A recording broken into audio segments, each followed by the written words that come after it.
আসসালামু আলাইকুম ওয়া রাহমাতুল্লাহি ওয়া বারাকাতুহু। আলহামদুলিল্লাহ নাহমাদুহু ওয়া নুসাল্লি আলা রাসূলিহিল কারীম আম্মা বা'দ। সম্মানিত ভিউয়ার্স, আশা করি আপনারা সবাই ভালো আছেন। আমি একটু আগে একটা নিউজ দিয়েছিলাম যে 17তম যাদের বয়স 35 প্লাস হয়েছে তারা কিন্তু আন্দোলন করছে তাদের নিয়োগ দেওয়ার জন্য।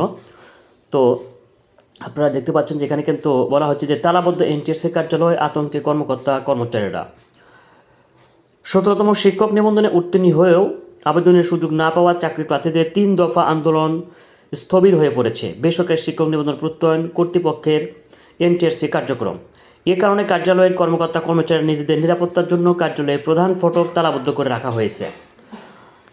মঙ্গলবার 3 জুন বেলা 2টায় সরজমিনে এনটিএসসির কার্যালয়ে দেখা যায় 4র্থ তলায় কলা পসিবল গেটটি তালা মেরে রাখা হয়েছে। ভেতরে থাকা এক কর্মচারীকে সাংবাদিক পরিচয় দিয়ে ভেতরে যাওয়ার কথা বলা হলে তিনি অপেক্ষা করতে বলেন। পরে এনটিএসসির সচিবের অনুমতি পেয়ে এই প্রতিবেদককে ভেতরে ঢুকতে দেওয়া হয়। এ বিষয়ে জানতে চাইলে এনটিএসসির সচিব M Rizwanul Haque the daily ক্যাম্পাসকে বলেন, আমরা নিরাপত্তাহীনতায় ভুগছি, সেজন্য গেটে তালা মেরে রাখা হয়েছে। নিরাপত্তা চেয়ে ডিএমপি কমিশনার বরাবর আবেদন করা হয়েছে। এর আগে 3 দফা দাবিতে রাজধানীর ইস্কাটন গার্ডেন রোডের বোরাক টাওয়ার অবরোধ করেন 17তম শিক্ষক নিবন্ধন উত্তীর্ণ হয়েও আবেদনের সুযোগ না পাওয়া চাকরি প্রার্থীরা। দাবি আদায় না হওয়া পর্যন্ত তারা বোরাক টাওয়ারের সামনেই অবস্থান করবে বলে জানা গেছে। 17তম নিবন্ধনের নিয়োগ বঞ্চিত ফোরামের অন্যতম সংগঠক মোহাম্মদ ইউসুফ ইমন দ্য ডেইলি ক্যাম্পাসকে বলেন, 1 বছরের নিবন্ধন পরীক্ষা শেষ করতে এনটিএসসি 4 বছর সময় লাগিয়েছে। এর দায় এনটিএসসিকে নিতে হবে। আমরা আইন মন্ত্রণালয়ের মতামত নিয়ে এসেছি, তবু আমাদের আবেদনের সুযোগ দেওয়া হয়নি।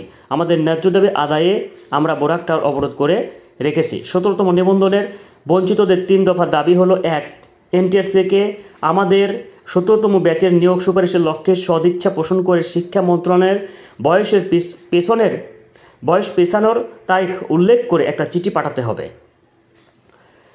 2 হচ্ছে 17তম ব্যাচের বিষয়টি সমাধান না হওয়া পর্যন্ত পরবর্তী 18তমদের রেজাল্ট এবং ষষ্ঠ বিজ্ঞপ্তির কার্যক্রম স্থগিত করতে হবে। 3 হচ্ছে প্রয়োজন হলে এনটিএসসি এবং শিক্ষা মন্ত্রণালয়ের ঊর্ধ্বতন কর্মকর্তাদের উপস্থিতিতে আজই 17তমদের বিষয়ে চূড়ান্ত সিদ্ধান্তে উপনীত হতে হবে। সম্মানিত ষষ্ঠ গণবিজ্ঞপ্তি প্রত্যাশী ভাই বোন, 17তম নিবন্ধন প্রত্যাশী ভাই বোন, আপনারা এখানে যে নিউজটি দেখলেন এটা কিন্তু ডেইলি ক্যাম্পাস পত্রিকায় নিউজ করা হয়েছে। তো তারা কিন্তু 17তমরা বলছে এটা তাদের ন্যায্য দাবি, যেহেতু এটা কিন্তু 4 বছর আগে সার্কুলার হয়েছিল, তো তারা আবেদন করতে পারে নাই। তো সম্মানিত নিবন্ধন প্রত্যাশী ভাই বোন, সকালে ভালো থাকবেন, সকলের জন্য শুভকামনা। পরবর্তীতে আবারও আপডেট দেওয়া হবে ইনশাল্লাহ। সবাই ভালো থাকবেন। আসসালামু আলাইকুম ওয়া রাহমাতুল্লাহি ওয়া বারাকাতুহু।